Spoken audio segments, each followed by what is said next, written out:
हर मास की अमावस्या बड़ी ही पुण्यदायिनी।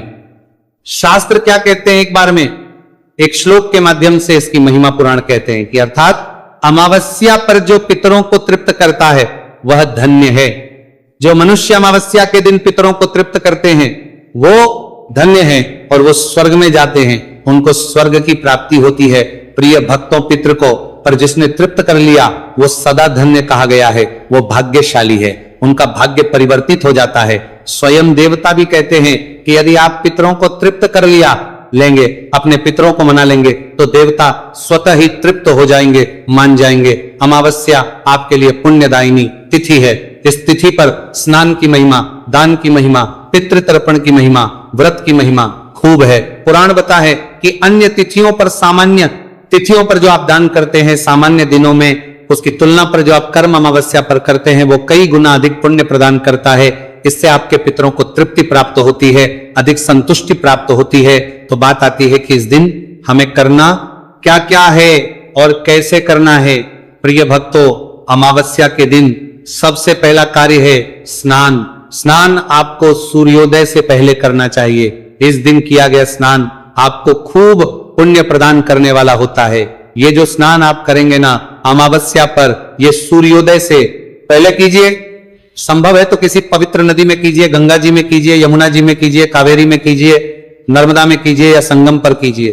जो लोग घर पर स्नान कर रहे हैं वो जल में थोड़ा सा गंगा जल मिला लीजिए और हर हर गंगे बोलते हुए स्नान कीजिए। यह स्नान आपका कल्याण करेगा। खूब महिमा है अमावस्या के स्नान की, स्नान करना चाहिए। स्नान करके सूर्य देव को जल दीजिए, देवता की पूजा कीजिए, पीपल को जल दीजिए। हाँ, रविवार का दिन है तो फिर नहीं देना है, इसका ध्यान रखिएगा। इस दिन आपको भगवान शंकर की पूजा करनी चाहिए, भगवान नारायण की पूजा करनी चाहिए। यह पूजन करने के बाद आप व्रत पूजन का संकल्प करेंगे, व्रत पूजन करेंगे। देखिए, इस दिन जो आप पूजन करते हैं वो मूलतः भगवान गौरी शंकर के निमित्त किया जाता है। तो भगवान की स्थापना करेंगे, चौकी लगाइए, चौकी पर भगवान शंकर को विराजमान कीजिए, माता पार्वती को विराजमान कीजिए। यदि आप लक्ष्मी के निमित्त व्रत कर रहे हैं तो मां लक्ष्मी को विराजमान कीजिए।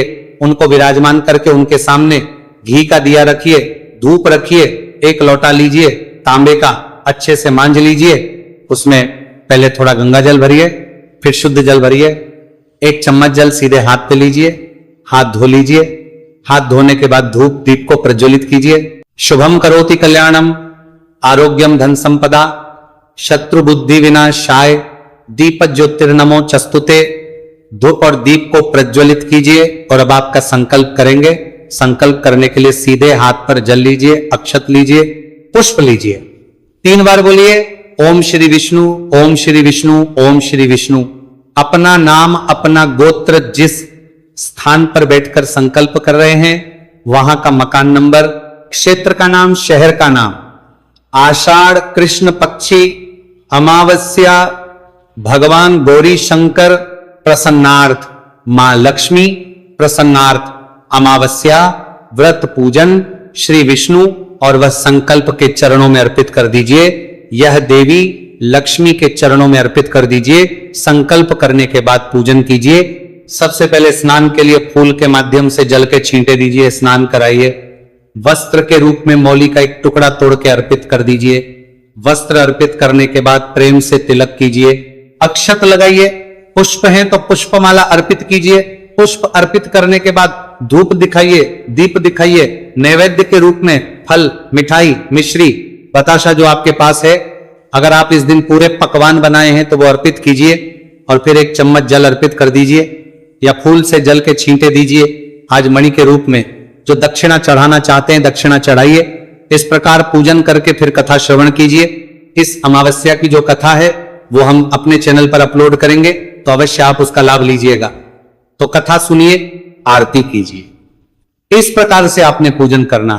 यही कार्य आप पीपल वृक्ष पर भी कर सकते हैं। पीपल की पूजा कीजिए, इसी प्रकार से जलादि देखिए। पूजन करके उनको कलावा लपेटिएगा या कच्चा सूत्र पीटिएगा और पूजन करके कथा सुन के फिर 108 परिक्रमा कीजिएगा। मूलतः ये परिक्रमाएं प्रचलित है सोमवती अमावस्या पर। अगर सोमवती अमावस्या का अवसर आ रहा हो तो ये परिक्रमाएं आपको अवश्य करनी चाहिए।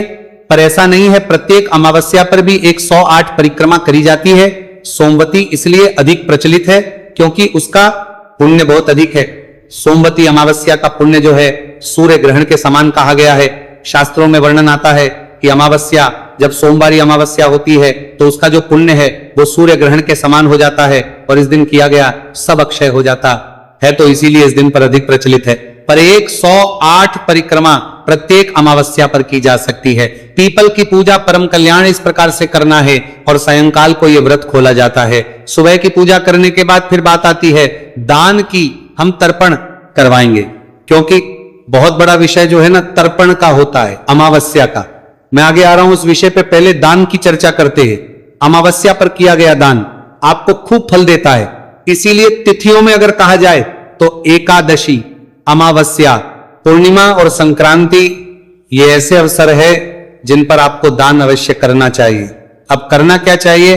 आप संभव है तो आप ब्राह्मण को भोजन कराइए, घर बुलाइए, भोजन कराइए, दान दक्षिणा आदि देके, वस्त्र आदि देके विदा कीजिए।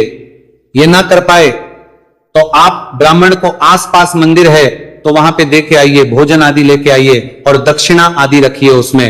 आपके नजदीक में कोई योग्य ब्राह्मण रहते हैं, वेद पाठी ब्राह्मण होने चाहिए, सदाचारी ब्राह्मण होने चाहिए जो भगवान की भक्ति करते हो, उनको दान देने का लाभ है। ऐसा नहीं हर किसी को दे दो, उनको अधिक नहीं तो सूखी सामग्री दे दीजिए। आटा, दाल, चावल, चीनी रखिए, उसमें दक्षिणा रखिए, वहां दे दीजिए। पर आपने आज दान अवश्य करना है। ब्राह्मण के निमित्त जो सामग्री ना दे पाए तो केवल द्रव्य दक्षिणा दे दीजिए, पर कुछ ना कुछ आपने अवश्य देना है। दूसरा, गाय माता को आपने रोटी खिलानी है, कुत्ते को रोटी खिलानी है, कौवे को रोटी खिलानी है, अवश्य खिलानी है। किसी भिक्षुक को, भिखारी को, गरीब को भोजन कराना है। आज आपको पक्षियों को दाना डालना चाहिए, खूब पुण्य है। चींटियों को आटा डालिए, खूब पुण्य मिलेगा। ये वो कर्म है जिनमें अधिक पैसा नहीं लगता पर इनका पुण्य बहुत है। जिन पास धन का पूर्णतः अभाव है, मंदिरों में सेवा कीजिए, कहीं धार्मिक अनुष्ठान हो रहे हैं वहां पे सेवा कीजिए, श्रम दान कीजिए। पर आपने दान आज के दिन अवश्य करना है, जिससे जो बन पड़े, जिसकी जैसी सामर्थ्य है उसके अनुसार आपको दान करना चाहिए। अब मैं बात करूंगा उस कर्म के बारे में जिसके लिए अमावस्या बनी है या जो बनाई अमावस्या के लिए है, वो है पितृकर्म। प्रिय भक्तों, अमावस्या पर यदि मनुष्य पितृकर्म नहीं करता तो समझो उसने बहुत बड़ा अवसर गवा दिया। अमावस्या पर मनुष्य पितृ को प्रसन्न नहीं करता तो समझो उसने अपने जीवन में सबसे बड़ा संकट मोल ले लिया। प्रत्येक मन को अमावस्या पर पितृकर्म करना ही चाहिए। सबसे उत्तम है श्राद्ध कर्म कीजिए, पूरा ब्राह्मण को भोजन आदि कराइए, जल तर्पण आदि सब कीजिए। इतना ना कर पाए तो पितरों के निमित्त जल तर्पण आपने आज के दिन अवश्य करना है। आप कहेंगे पंडित जी क्यों आवश्यक है? देखिए, जो अमावस्या तिथि है ना, ये पितरों की सुबह होती है। हमारे पितृ पितृलोक में रहते हैं, वहां का एक दिन और एक रात हमारे एक महीने के बराबर होती है। तो हमारे जो 15 दिन होते हैं उनमें वहां पे रात्रि अमावस्या के दिन वहां पे सुबह होती है, सुबह हुई अमावस्या के दिन। तो आपको अमावस्या के दिन अवश्य पितरों को तृप्त करना है। इसको ऐसे मानिए कि आप सुबह सो के उठे, सुबह सो के उठते ही आपको खूब अच्छा अच्छा भोजन मिले। आपके जो पारिवारिक जन है सब आपको याद कर रहे हैं, आपके आसपास है, गुड मॉर्निंग कर रहे हैं, आपको कितना अच्छा लगेगा। देखिए मेरे परिवार के लोग कितना प्रेम करते हैं मुझसे, मेरा कितना ध्यान रखते हैं। यही हमारे पितरों के साथ है।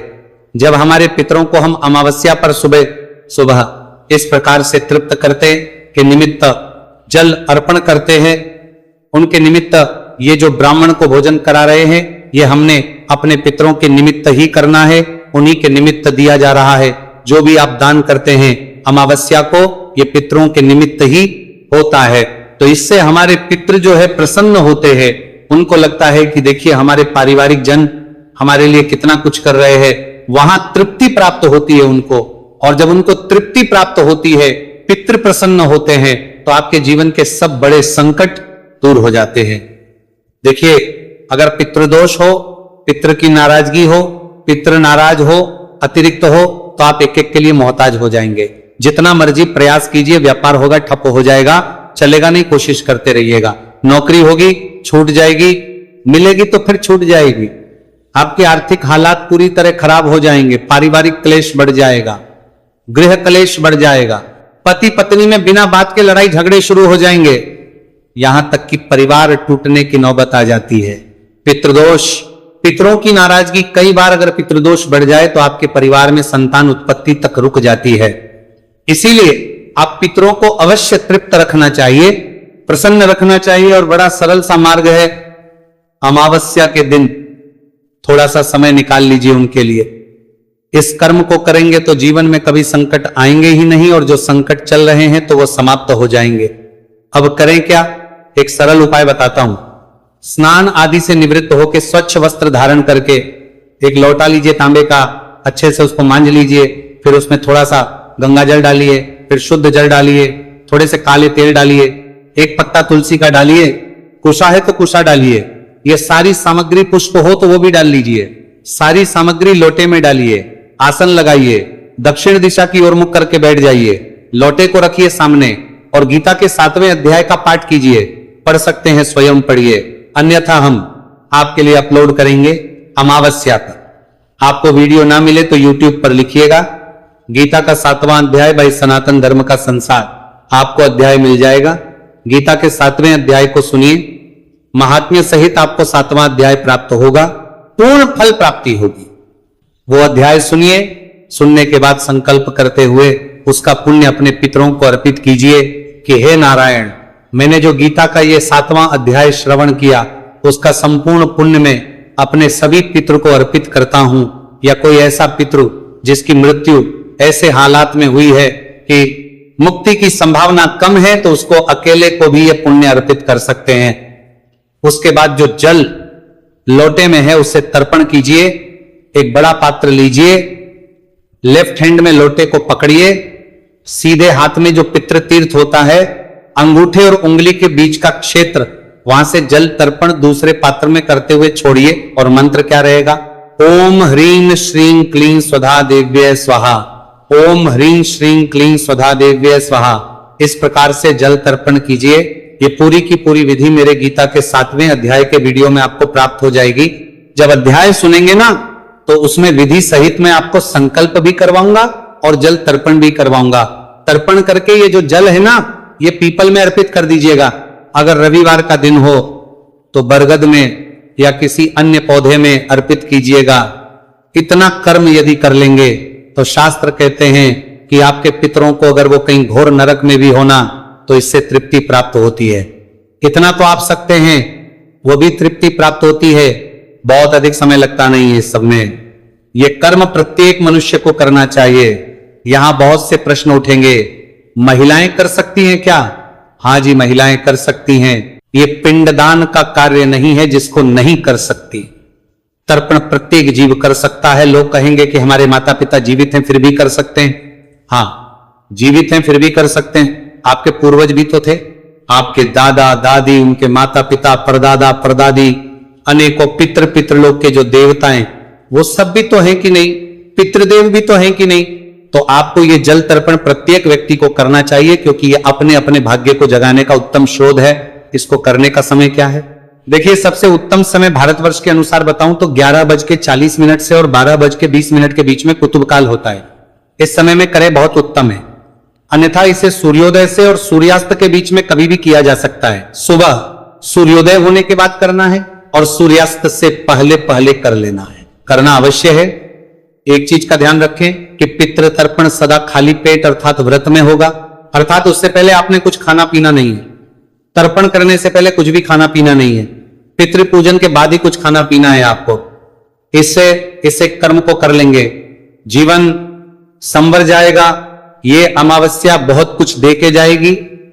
और जो कर्म है मैंने आपको बता दिया, व्रत कैसे करना है, दान आदि कैसे करने हैं। अब बात करते हैं कि वो कौन से कार्य हैं जो इस दिन भूल के भी नहीं करने। एक तो दूसरे का अन्न नहीं खाना, दूसरे का अन्न भूल के भी नहीं खाना। अन्यथा अपना पूरा 1 महीने का जो पुण्य है वो सारा आप दूसरे को दे देंगे, जिसका आप अन्न खाएंगे। चाहे ऑफिस हो, मिलने जुलने वाला हो, कोई भी क्यों ना हो, भंडारे आदि नहीं खाने। हाँ, कुछ स्थान है जहां खा सकते हैं, भाई के यहां खा सकते हैं।